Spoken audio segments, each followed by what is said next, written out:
Glória a Deus. Você que já ofertou, tome sua Bíblia, por gentileza. Tome sua Bíblia, por gentileza. Evangelho segundo João, Evangelho de João. O relato da história de Jesus Cristo segundo João, na visão de João, de acordo com o evangelista João, capítulo 1. Capítulo 1. Amém? A gente vai usar o versículo 11, 12 e 13, mas eu vou ler do versículo 1 até o versículo 14, só para a gente contextualizar aqui. Amém? João capítulo 1, versículo 1. Diz assim: no princípio era o Verbo, e o Verbo estava com Deus, e o Verbo era Deus. Ele estava no princípio com Deus. Todas as coisas foram feitas por intermédio dele, e sem ele, nada do que foi feito se fez. A vida estava nele, e a vida era a luz dos homens. A luz resplandece nas trevas, e as trevas não prevaleceram contra ela. Houve um homem enviado por Deus, cujo nome era João, esse aqui é o João Batista. Este veio como testemunha, para que testificasse a respeito da luz, a fim de todos virem e crer por intermédio dele.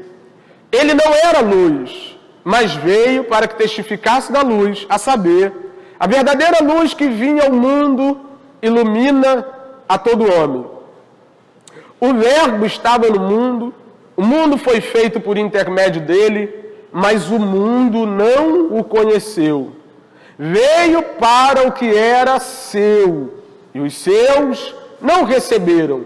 Mas a todos quanto receberam, deu-lhes o poder de serem feitos filhos de Deus, a saber, aos que creem no seu nome, os quais não nasceram do sangue, nem da vontade da carne, nem da vontade do homem, ou seja, de maneira natural, né? Mas de Deus. E o Verbo se fez carne e habitou entre nós, cheio de graça e de verdade, e vimos a sua glória, a glória como do unigênito do Pai. Amém? Pois bem, irmãos, o Evangelho segundo João, o relato da história de Jesus, de acordo, da perspectiva de João, é diferente em sua essência dos outros três evangelhos, Mateus, Marcos e Lucas. Até por isso, os três evangelhos que antecedem João, Mateus, Marcos e Lucas, são chamados de evangelhos sinóticos, porque são bem parecidos, né? Tem muitas características similares, mas esse evangelho, o Evangelho segundo João, é um evangelho diferente.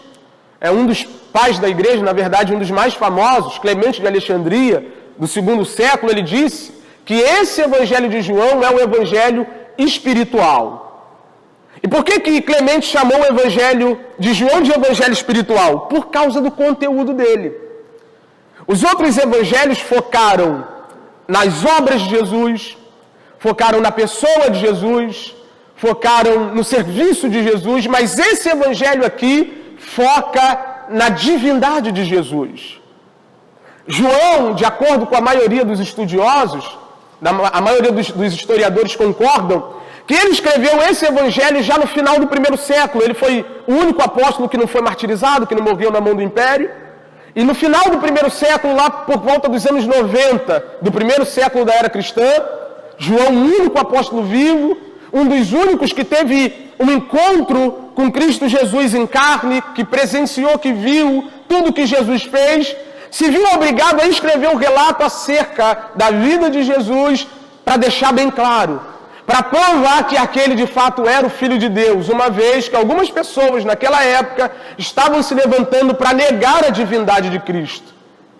Alguns homens começaram a se levantar para dizer que Cristo não era Deus de verdade, ou se era Deus não era homem, e tentar desfazer a pregação apostólica, e João se levanta para contradizer tudo isso através do seu evangelho.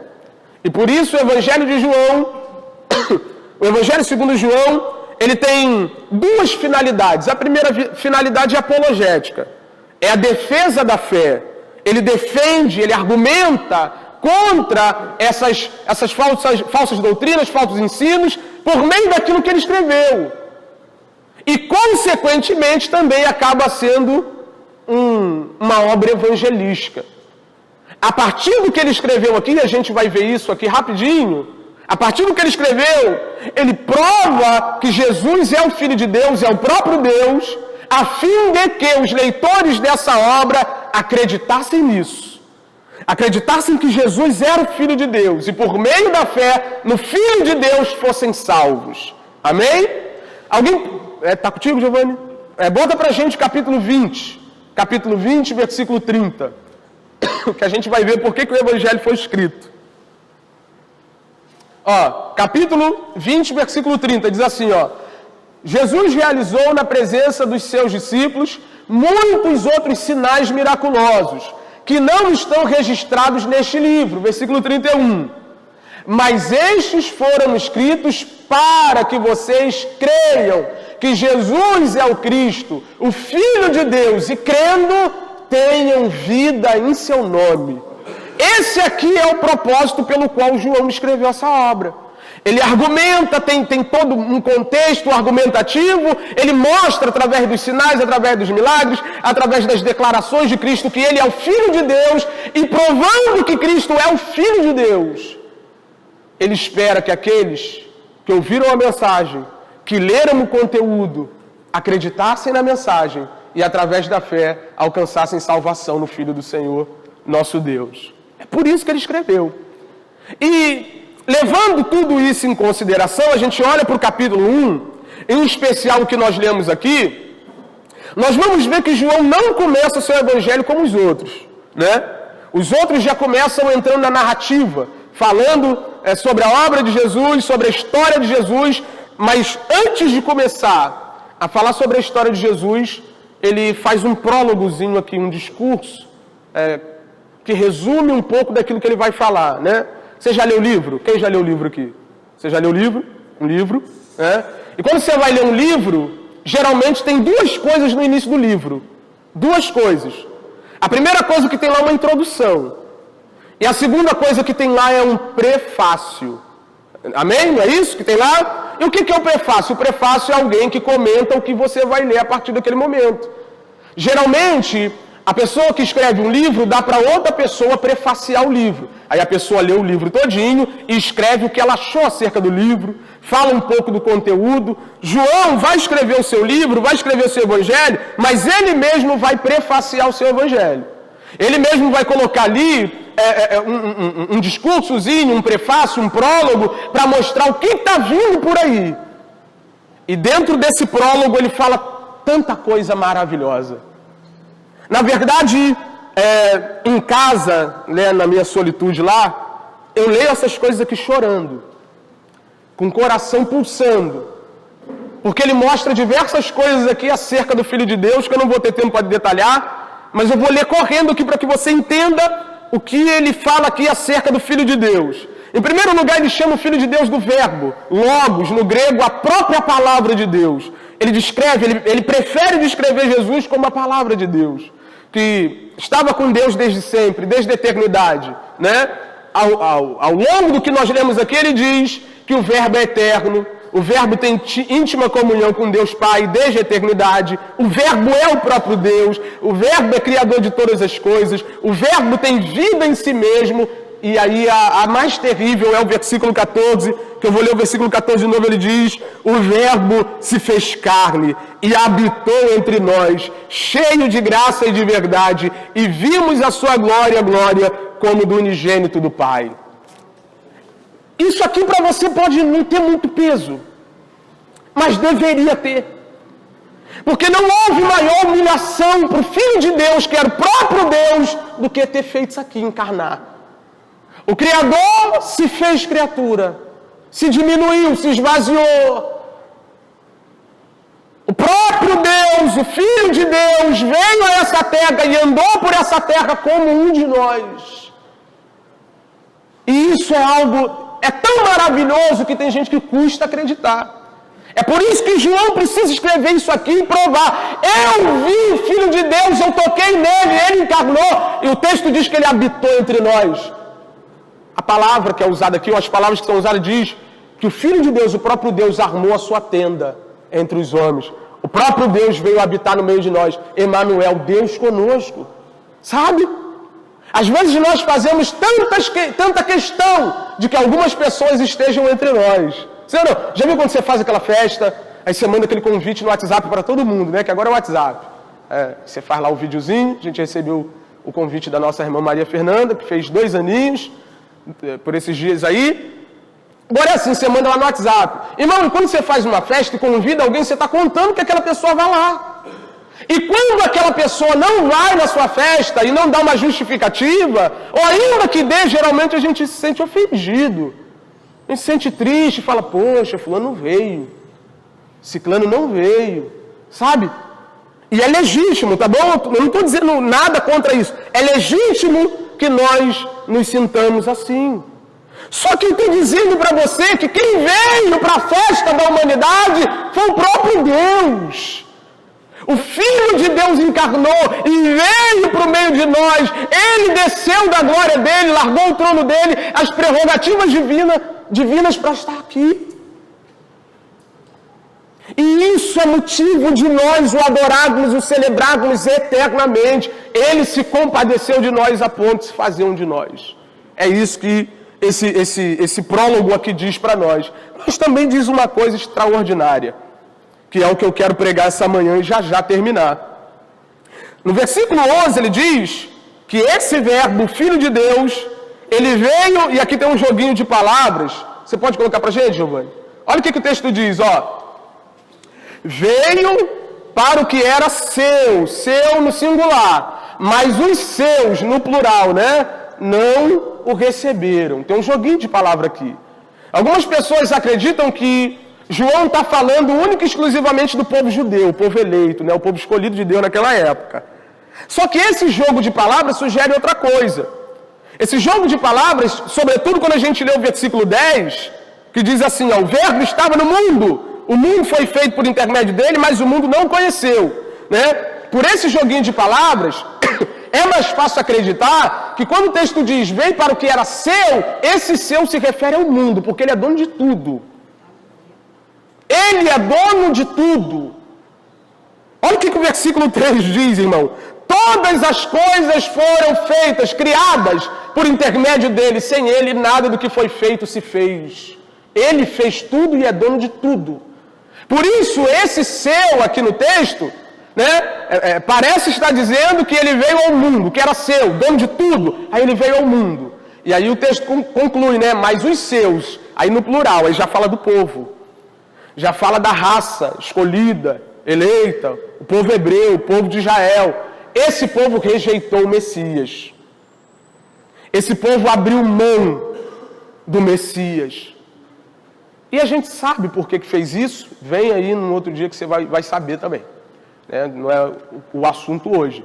A gente sabe por que eles rejeitaram. Eles rejeitaram o Messias, não abraçaram o Messias, o Salvador tão esperado.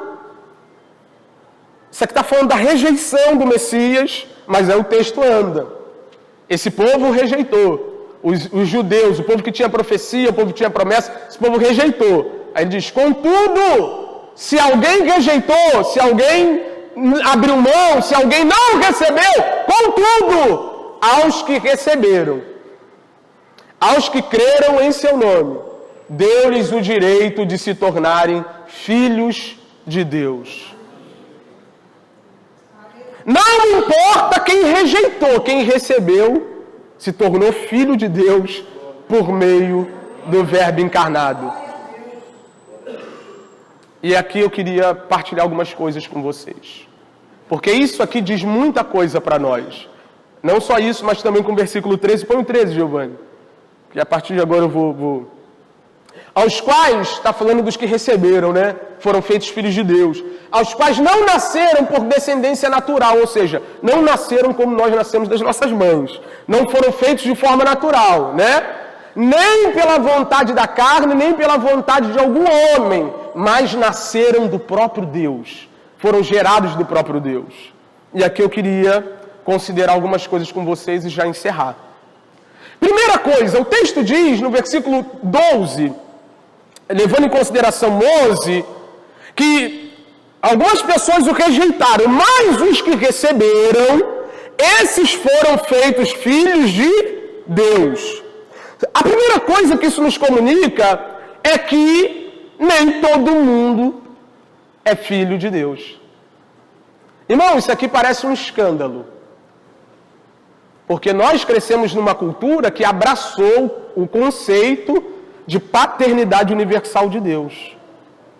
Você nunca ouviu alguém falar, vou descansar porque eu também sou filho de? Vou tirar umas férias porque eu também sou filho de? Vou no shopping comer num restaurante caro porque eu também sou filho de? Sabe, existe incutida na mente de quem não conhece isso, que eles são filhos de Deus.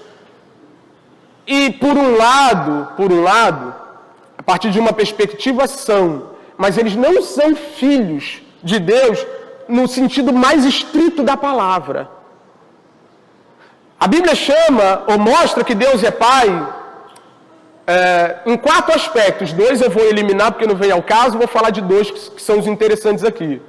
No que diz respeito ao aspecto da paternidade universal de Deus, a Bíblia mostra que Deus é Pai de toda a criação, inclusive você, inclusive as plantas.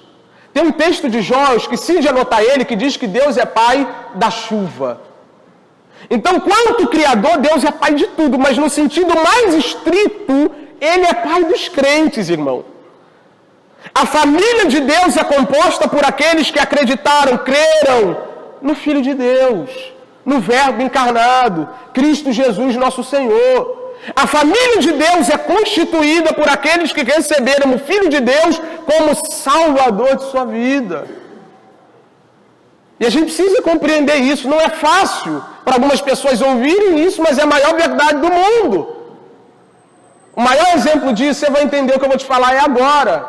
Né? Santos Dumont é conhecido como pai da aviação. Por quê que ele é conhecido como pai da aviação? Ele gerou algum avião? Algum avião saiu dele? Não. Ele criou, ele fez, ele construiu. E por isso é considerado pai da aviação. Então, quando alguém olha para essa situação e diz assim, esse cara é pai. Por quê? Porque ele que criou isso aí. Mas quem é que sentava na mesa de Santos Dumont para comer? Eram os filhos que saíram da mulher dele ou o avião que ele fez? Hã? Quem é que tinha comunhão com ele? Quem é que ele bancava, que ele sustentava, que ele cuidava? Era para quem ou por quem que ele saía para trabalhar de manhã? Você entende isso? Você compreende isso? Então, esse texto mostra para a gente que nem todo mundo é filho de Deus. Então, quem é filho de Deus, Wesley? Quem acreditou, quem creu. Quem depositou sua fé no Filho de Deus, Jesus Cristo, nosso Senhor. É o que o texto diz. E aí, já entrando na segunda coisa, a gente vê que o único jeito de se tornar filho de Deus, pela fé. Fé em quem, Wesley? No primeiro filho. Cristo Jesus veio a essa terra, encarnou, o Verbo se tornou carne, para que nós pudéssemos ser feitos filhos de Deus por meio da fé nele. E quando eu falo de fé bíblica, quando eu falo da fé salvadora, eu não estou falando pura e simplesmente de crendice, de acreditar intelectualmente que alguma coisa existe ou deixa de existir. A fé bíblica é muito mais do que crença, é muito mais do que acreditar intelectualmente em algo. A fé bíblica envolve confiança. A fé bíblica envolve dependência. É mais do que mera crendice. A fé bíblica é depositar a própria alma nas mãos do Salvador. Confiar que Ele fez uma obra que pode salvar a minha vida. Que na cruz do Calvário Ele se entregou e deu a vida dele por mim. Que eu era inimigo de Deus, estava longe de Deus, afastado da família, e Ele providenciou o meio pelo qual agora eu posso ser chamado filho de Deus, integrante da família de Deus. Amém? Põe pra gente, Giovanni, Gálatas 3:26, por gentileza. Gálatas 3:26. Olha o que o texto diz. Todos vocês são filhos de Deus, pelo quê? Mediante quê? Por qual meio? Mediante a fé em Cristo Jesus. Não há outro jeito de se tornar filho de Deus, senão pela fé no Filho de Deus. Você compreende isso? Quando eu acredito no Filho, eu me torno filho. Quando eu deposito a minha vida na mão do Filho, eu me torno filho. E por que disso, Wesley? Porque a fé, nós conversávamos muito sobre isso ontem, né, Alex? Ontem o Alex foi pregar, eu acompanhei ele, na volta a gente veio conversando no carro, porque o que eu estou pregando aqui não é nem a ponta do iceberg. Esse negócio de ser família de Deus é algo extraordinário. Eu poderia ficar aqui até amanhã falando sobre ser família de Deus. Mas conversava com ele algo, e essa fé da qual nós estamos falando aqui é algo que acontece pelo Espírito de Deus, que é o Espírito de Jesus Cristo no coração do salvo. Ontem eu falava com ele desse processo da salvação, aquilo que a teologia chama de ordo salutis. É uma frase em latim, ordem da salvação, como Deus salva o homem. A Bíblia diz, de acordo com os textos sagrados, que Deus elege o homem, que Deus chama o homem, Deus regenera o homem, depois Deus gera no coração do homem fé e arrependimento. Depois que Deus gera no coração do homem essa fé aqui, o homem se arrepende e se dobra aos pés de Jesus Cristo, nosso Senhor. E quando o homem se dobra, Jesus o ergue e diz: agora você é meu irmão. Agora você está dentro da família do meu Pai. Pela fé, irmão, não por obras, não pelo que eu faço, não pelo que eu deixo de fazer, não por pagar indulgências. Quem conhece um pouco da história da igreja sabe que a igreja romana, ela dizia que o homem era salvo pelas indulgências que ele pagava, pelas penitências que ele pagava, né? O cara tinha que pagar indulgências, pagar penitências, tinha que pagar alguns documentos que a igreja produzia, até que um dia um homem chamado Martinho Lutero, à luz de velas dentro do seu quartinho, abriu Romanos, capítulo 1, versículo 16, 17 por ali. E ele viu lá escrito que o justo viveria pela fé. Wesley, o que me coloca na família de Deus? Fé no Filho de Deus. O que me faz filho de Deus? Se entregar de todo o coração, confiando no Filho de Deus. É isso que esse texto diz. Esse texto está dizendo para nós que pela fé nós somos feitos o que Jesus é. Você entende isso? Deixa eu te dizer uma coisa, irmão. Dentro desse contexto do plano da salvação, é isso que acontece. É isso que acontece. Na cruz do Calvário, Jesus foi feito o que nós somos. O que nós somos? Ele foi julgado e condenado como um pecador sem pecado nenhum.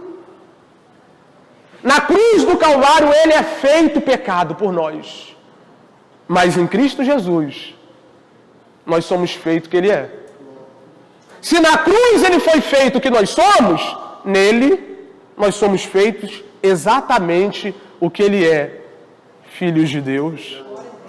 Coloca pra gente, Giovanni, 2 Coríntios 5, 21. Por favor, que eu já vou encerrar.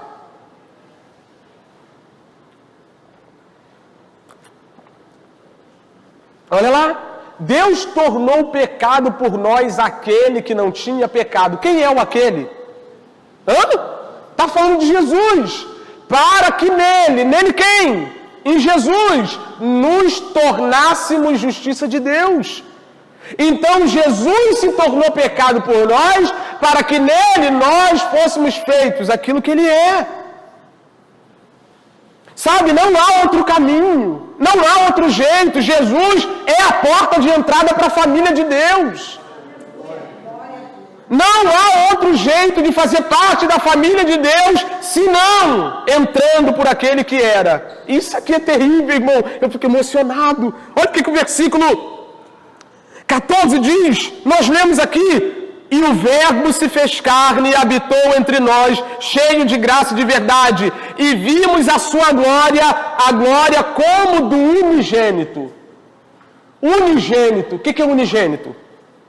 Filho único. Irmão, ele era filho único. Não tinha mais ninguém para disputar herança. Sabe? Para ficar gritando, não bota meu tênis não, hein? Não é assim que funciona? Não bota essa camisa não que eu vou sair com ela hoje.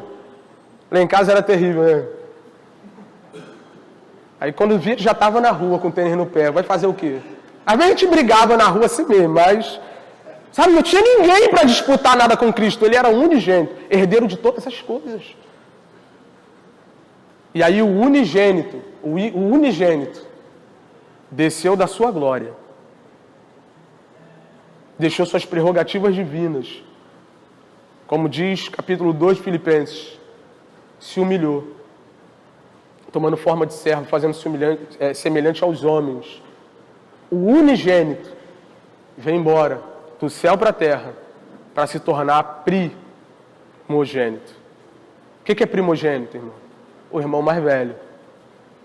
O irmão mais velho. Bota pra gente, Giovanni, Romanos 8, 28.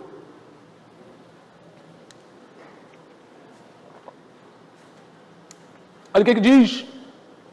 Sabemos que Deus age em todas as coisas para o bem daqueles que o amam, dos que foram chamados de acordo com o seu propósito. E qual é o propósito? Qual é o propósito de Deus? Vamos lá.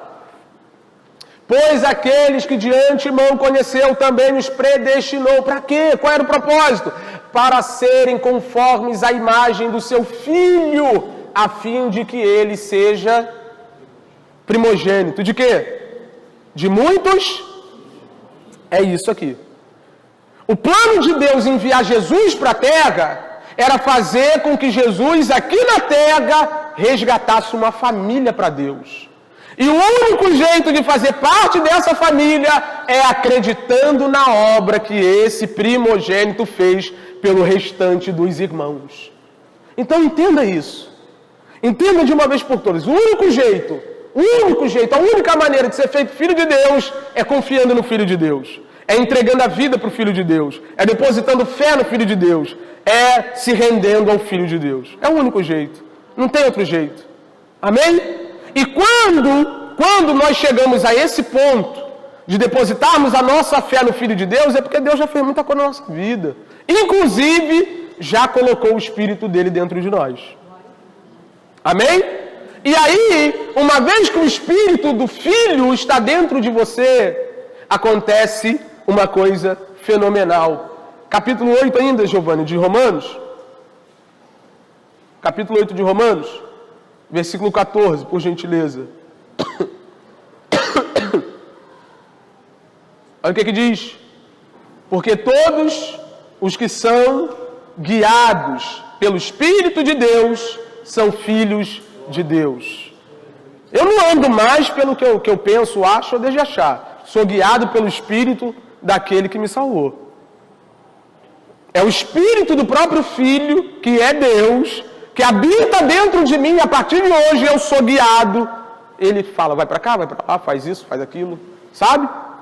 Infelizmente, ainda nesse corpo, nós não podemos viver uma vida perfeita, mas o fato do Filho de Deus habitar em nós por meio do Espírito dele, leva-nos a viver uma vida melhor cada dia.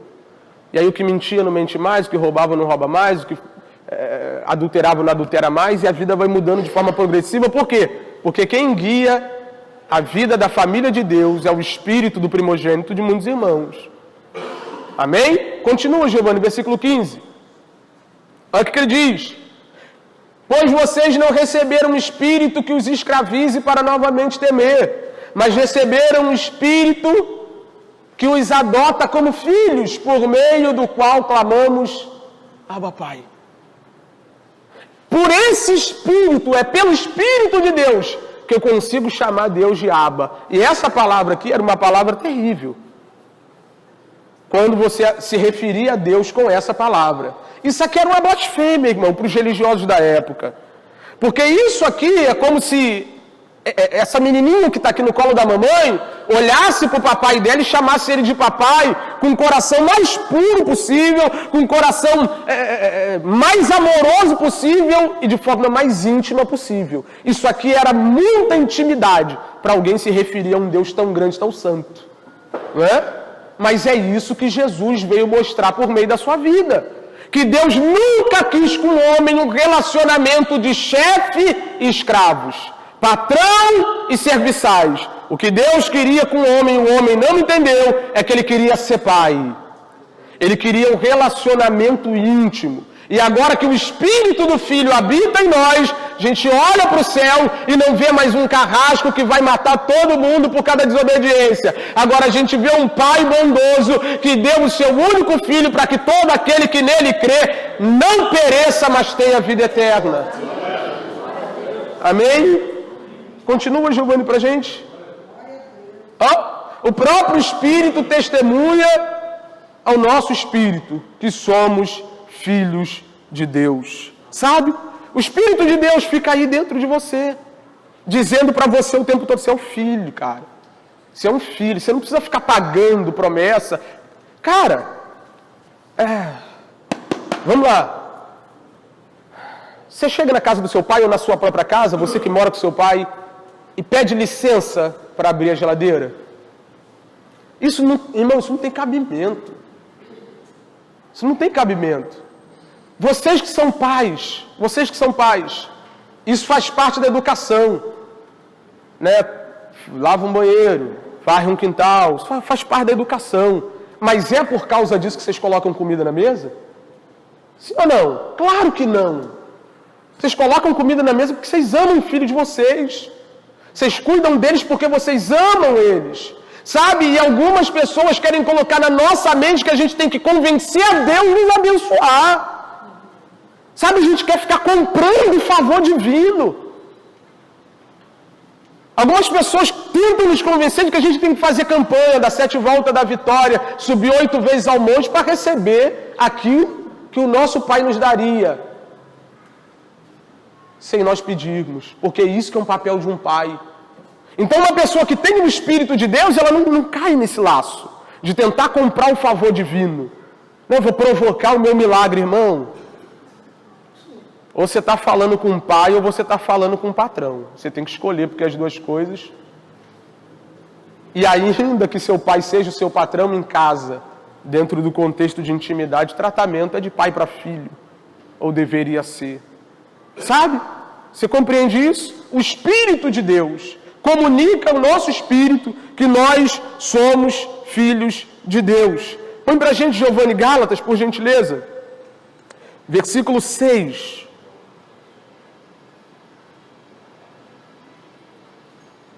Versículo 6.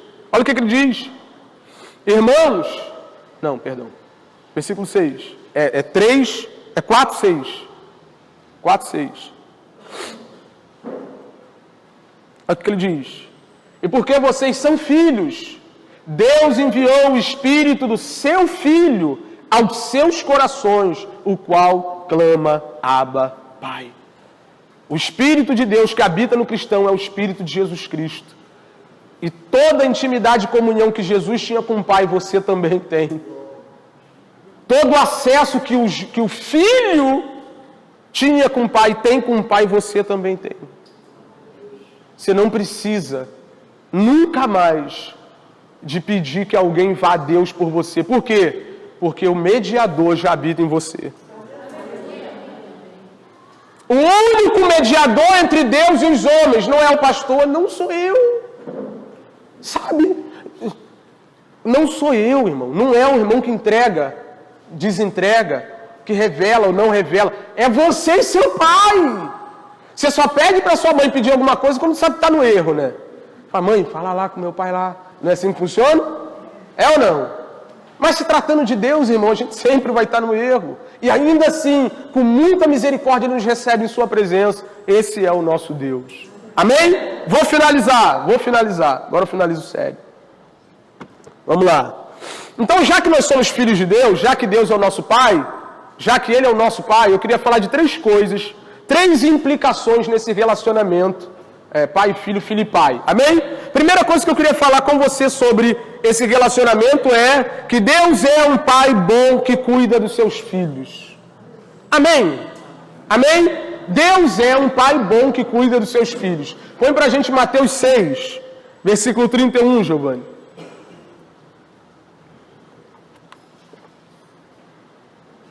Portanto, não se preocupem dizendo: o que vamos comer? O que vamos beber? O que vamos vestir? 32. Pois os pagãos é que correm atrás dessas coisas.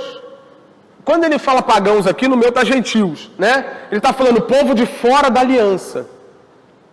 O povo de fora da família. Esse povo é que fica desesperado com o que vai comer, beber e vestir, né? Vocês não, ele está dizendo. Pois os pagãos é que correm atrás dessas coisas. Mas o Pai Celestial sabe que vocês precisam delas. O Pai Celestial sabe que vocês precisam delas. Irmão, todo pai sabe o que tem que botar na geladeira. Todo pai sabe o que tem que colocar na despensa. Todo pai não sabe que quando chega no início do ano tem que comprar material escolar? E você acha que Deus não sabe o que você tem que comer? Que você tem que vestir? O grande problema, o que está matando as pessoas hoje e fazendo as pessoas culparem Deus, é que elas querem vestirem o que querem e comerem o que querem. Eu lembro, quando minha mãe saía no Natal para comprar roupa pra gente, não é? Era uma luta. Por quê? Porque o dinheiro dava para comprar esse tênis. E a gente queria aquele tênis. É aí que dá problema. Mas quando o filho está satisfeito com aquilo que o pai provê, não tem luta. Deus nunca prometeu luxo a ninguém. Deus nunca prometeu riqueza a ninguém. Todo mundo vai ficar rico. Essa é a maior mentira do mundo. Maior mentira do mundo. Deus nunca prometeu riqueza a ninguém. Mas Ele sabe o que a gente precisa. Sabe? Ah, Wesley, eu quero morar na Barra da Tijuca. Faz um concurso público, estuda bastante, trabalha muito. E com a graça de Deus tu vai chegar lá. Contudo, comida, bebida e vestimento, ele diz aqui, ele sabe que vocês precisam de todas essas coisas. Põe o versículo 33, Giovanni. Diz assim, ó: busquem, pois, em primeiro lugar o reino de Deus e a sua justiça, e todas essas coisas lhes serão acrescentadas. Irmão, qual deve ser a preocupação de um filho em relação ao pai? A comida que vai vir para a mesa ou estudar? Ou fazer o curso tão caro que o pai paga? Sabe, esquece esse negócio de comida, isso é com teu pai. Vai estudar, vai fazer o curso, né? vai brincar, vai jogar bola. Faz a sua parte, que o pai sabe a parte dele. Você não precisa se preocupar com ela. Amém? Capítulo 7 de Mateus ainda, Giovanni, versículo do 7 ao 11. Vamos ler do 7 ao 11 aqui. Olha lá. Jesus está incentivando, né, as pessoas a orarem. Ele diz assim, ó: peçam e lhes será dado. Busquem e encontrarão. Batam e a porta lhes será aberta. Versículo 8. Pois todo o que pede, recebe, que busca, encontra, e aquele que bate, a porta será aberta. Qual de vocês, se seu filho pedir pão, lhe dará uma pedra? Segura aí. Qual dos pais que estão aqui, se o filho chega e fala assim, pai, estou com fome, me dá um pedaço de pão, ia pegar uma pedra e dar na mão dele? Você teria coragem? Não. Né? Vamos lá? Ou se pedir peixe, lhe dará uma cobra. Isso aqui é interessante, né? Porque a referência de Jesus aqui era o peixe-espada daquela época. Tinha muito lá perto de onde Jesus pregava. Então, como parecia uma serpente, ele usa essa referência aqui, né? Quem de vocês vai dar uma cobra para o filho se pedir peixe? Ninguém. Aí ele continua. Se vocês, apesar de serem maus, sabem dar boas coisas a seus filhos, quanto mais o Pai de vocês, que está nos céus dará coisas boas aos que lhe pedirem. Sabe? Em outras palavras, o Deus Pai é um pai melhor do que você é. É um pai melhor do que qualquer homem pode ser, o Deus Pai. Então, em primeiro lugar, eu queria dizer isso para você, para a gente encerrar. Deus é um pai bom, que cuida do seu povo, que cuida da sua família. Amém? Segunda coisa que eu queria dizer aqui. Deus é um pai que corrige os seus filhos. Diga aleluia. Olha aí Hebreus capítulo 12. Hoje a gente vai desmistificar ou desconstruir aquela ideia de que um Deus amoroso, né, não castiga ninguém. Vamos lá. Versículo 4, Giovanni, em diante. Diz assim, ó. Na luta contra o pecado, vocês ainda não resistiram até o ponto de derramarem o próprio sangue. Versículo 5. Vocês se esqueceram da palavra de ânimo que ele lhes dirige como a filhos. Meu filho, não despreze a disciplina do Senhor, nem se magoe com a sua repreensão.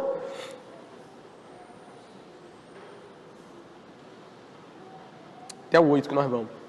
Pois o Senhor disciplina quem ama e castiga todo aquele a quem aceita como filho. Segura aí. Irmão, a maior prova de amor que um pai pode dar para um filho rebelde, qual é? Diz você. Deu mole. O que você deveria fazer de melhor por esse menino aí? Ó, papai não está feliz com isso, mas eu vou cortar seu videogame para acertar a tua vida. Não é prazeroso para o papai cortar sua mesada, mas tu está levado. Então, sabe por quê, irmão? A gente vai ler aqui no texto. A gente vai ler. É um trabalho intrínseco da paternidade corrigir. É a correção que educa. É a correção que educa. Eu converso muito com meu sogro, eu gosto de conversar com pessoas mais velhas, passa muita experiência, a gente vai só colhendo, só aprendendo. E ele me contou uma vez, que a gente conversando, que se as crianças, né, os filhos, saíssem de casa, chegassem na casa de alguém e pedisse água, ele levava para casa de volta. Você quer água? Tem certeza? Você acabou de sair de casa, você quer água? Ele levava lá, tomava água e depois voltava.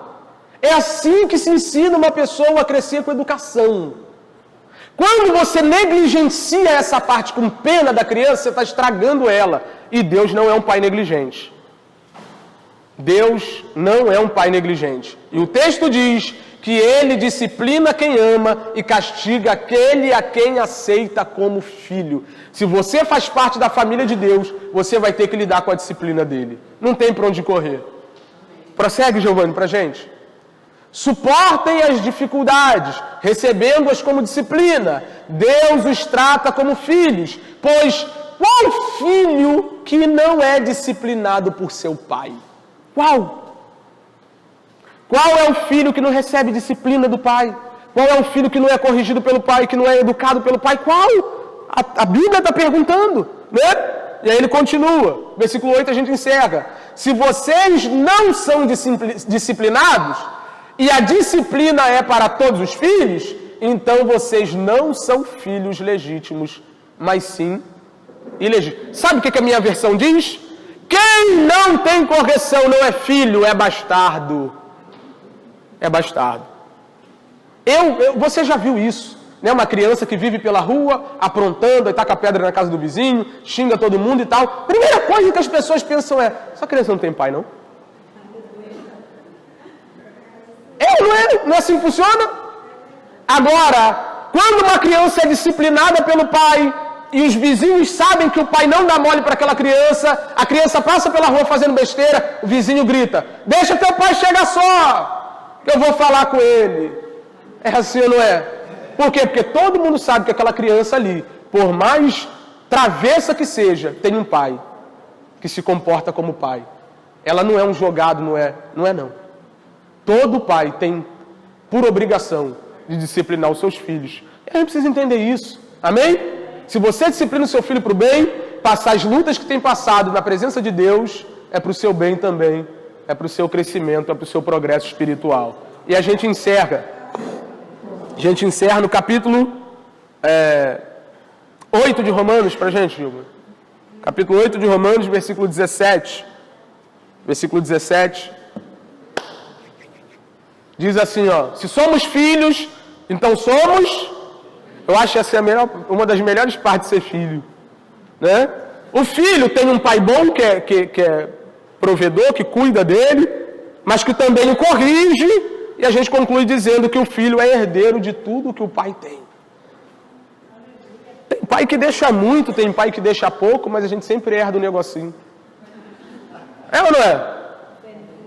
Um Fusca velho, né? Eu tenho um amigo que ele falou assim, eu não posso vender esse Fusca aqui, que era do meu avô, passou pro meu pai, e meu pai, antes de morrer, falou, agora é teu. Ele falou, eu queria vender, mas eu não posso. Né? Deixou o Fusquinha para ele lá. Sabe, todo filho é herdeiro. E aí ele continua dizendo, herdeiros de Deus e co-herdeiros com Cristo. Irmão, isso aqui é fenomenal. Vou encerrar agora. Fenomenal. O que é um co-herdeiro? Co-herdeiro. Alguém que herda com, que herda junto. Né? Nós somos co-herdeiros com Cristo. Hebreus capítulo 1, versículo 2. Para a gente encerrar. Ó, até apaguei. Fechei a Bíblia. Ó. Mas nestes últimos dias falou por meio do Filho. Quem é esse Filho aqui, irmão? Quem é esse Filho? Falou por meio do Filho, a quem constituiu o herdeiro de todas as coisas. Se Cristo é herdeiro de todas as coisas e nós somos co-herdeiros com Cristo, o que isso quer dizer? Que tudo que é de Cristo e Ele é dono de tudo. Wesley, por que eu não desfruto de tudo? Por quê? Porque você ainda não está maduro o suficiente para isso. Gálatas fala isso, enquanto o menino é novo, é imaturo, ele não difere do escravo, ele fica na casa do pai, usufruindo da casa do pai, mas o pai não pode entregar tudo na mão dele. Mas vai chegar um dia que nós vamos desfrutar de tudo aquilo que Cristo conquistou para nós na cruz do Calvário. Se coloca de pé aí. Põe pra gente, Giovanni, para encerrar só. 1 Pedro 1:3. Nós vamos ler o 3 e o 4. Olha o que o texto diz. A gente herdou tudo, amém? A gente herdou muita coisa em Cristo Jesus. Tudo. Olha o que o texto diz. Bendito seja o Deus e Pai de nosso Senhor Jesus Cristo. Conforme sua grande misericórdia, Ele nos regenerou, gerou de novo, nascemos de novo, agora para sua família, para uma esperança viva por meio da ressurreição de Jesus Cristo dentre os mortos. Versículo 4.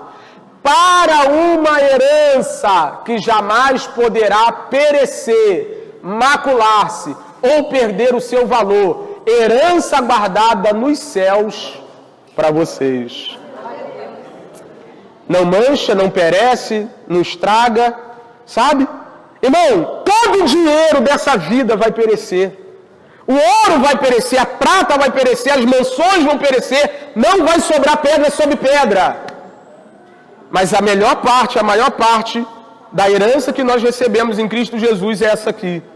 Está reservada no céu para cada um de nós. Essa vida vai passar, irmão. Jesus Cristo vai vir buscar a família de Deus. Tem muita gente enganada. Não estou bem com Deus. Você está bem com Cristo? Assumiu um compromisso com Cristo? Você está em Cristo? Curva a sua cabeça para a gente orar e encerrar. Pai, muito obrigado. Muito obrigado. Porque o Senhor nos deu o privilégio de nos tornarmos parte da Tua família. E essa manhã nós vimos, Senhor, quão poderoso, quão grande, quão maravilhoso isso é. Ah, Jesus, Tu nos deu a possibilidade de nos tornarmos filhos do Deus Todo-Poderoso. E nós queremos esta manhã te agradecer. Eu quero pedir a Tua bênção sobre esse povo. E se o Teu Espírito, ó Deus, precisa fazer a obra no coração de alguém, que o Senhor faça, regenera, chama com um chamado irresistível e adota para a glória do Seu nome. Muito obrigado, Pai. que o Senhor possa abençoar o restante do nosso domingo, que tenhamos um momento precioso com as nossas famílias. Glorifica o Teu nome através das nossas vidas. Abençoa essa semana que está começando, em nome de Jesus. Amém. Deus abençoe sua casa, sua família e o restante do seu domingo.